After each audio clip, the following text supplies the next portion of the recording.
ओलिक्रेनन bursitis जो ओलिक्रेनन bursa है elbow reason में, उसकी इन्फ्लेमेशन को कहते हैं।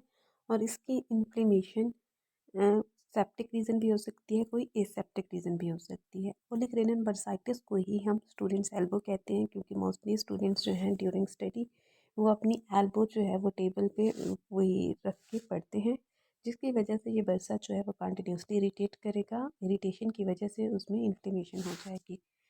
ये इसकी प्रेजेंटेशन हो गई। ओलिक्रेनन बर्साइटिस में पेशेंट इस तरह से प्रेजेंट करेगा। इटियोलॉजी वही जैसे कि पहले डिस्कस किया है कि एसेप्टिक रीज़न भी कोई हो सकती है या फिर सेप्टिक रीज़न भी हो सकते हैं। पहले हम एसेप्टिक को देख लेते हैं। एसेप्टिक में डायरेक्ट ब्लो या फिर फॉल की वजह से, जैसे ये पिक्चर में fall on to the elbow damage bursa. पर अब फॉल की वजह से क्या होगा, बर्सा भी डैमेज हो रहा है और सराउंडिंग में कोई वैसल अगर थी उसकी भी इंजरी होगी, वो भी टीयर कर जाएगी, तो हीम आर्थरोसिस मतलब जॉइंट के अंदर ब्लीडिंग हो जाएगी।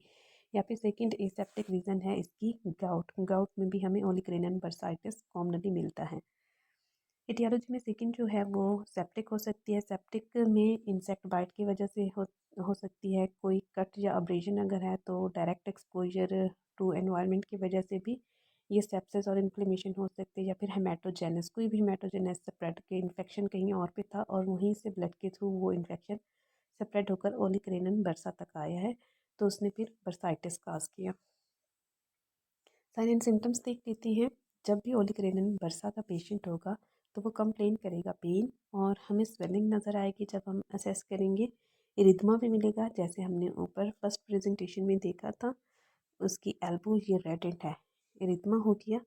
और लास्ट जो इसका फिजिकल साइन है वो फेब्राइल है। फेब्राइल मतलब टेम्परेचर रेस्ड होगा किस केस में, जब सेप्सिस इटियोलॉजी होगी। अगर तो एसेप्टिक है तो फिर ए फेब्राइल होगा, उसमें हमें टेम्परेचर नॉर्मल मिलेगा। ट्रीटमेंट देख लेते हैं, क्योंकि ये सॉफ्ट टिश्यू इंजरी है तो सॉफ्ट टिश्यू इंजरी में मोस्टली हम प्राइस फार्मूला ही लगा देते हैं, वही कोल्ड है, कंप्रेशन है। और अगर ब्लड या फिर कोई फ्लूइड वहाँ एक्यूमुलेट हुआ है ड्यू टू इन्फ्लेमेशन, तो उसको हमने एस्पायरेट करना है या फिर उसको हम सेटल डाउन करेंगे। सेटल डाउन करने के लिए, इन्फ्लेमेशन को कम करने के लिए हम स्टीरॉयड का इंजेक्शन लगा देंगे। साथ हम कॉम्प्रेसिव ड्रेसिंग लगा देते हैं पेशेंट को। कॉम्प्रेसिव ड्रेसिंग किस पोजीशन में देंगे, एल्बो को फुल एक्सटेंशन में रख के फिर ड्रेसिंग करनी है, और ये 3 डेज़ तक ड्रेसिंग रहेगी। और अगर पस है तो फिर हम इंसिजन और ड्रेनेज टेक्निक भी जा रही होती हैं। पस को रिमूव करना ज़रूरी होता है। सीरियस और ब्लड के लिए क्या है, हमने सिंपल इन्फ्लेमेशन की रिडक्शन के लिए स्टीरॉयड का इंजेक्शन दे दिया, और अगर पस है तो फिर हमने इंसिजन और ड्रेनेज कर दिया। रिकरेंट एसेप्टिक बर्साइटिस अगर हो रहा है, बार बार किसी को हो रहा है ये बर्साइटिस, तो उसमें फिर बेस्ट जो मैनेजमेंट है वो सर्जरी है, ऑपरेटिव ट्रीटमेंट है।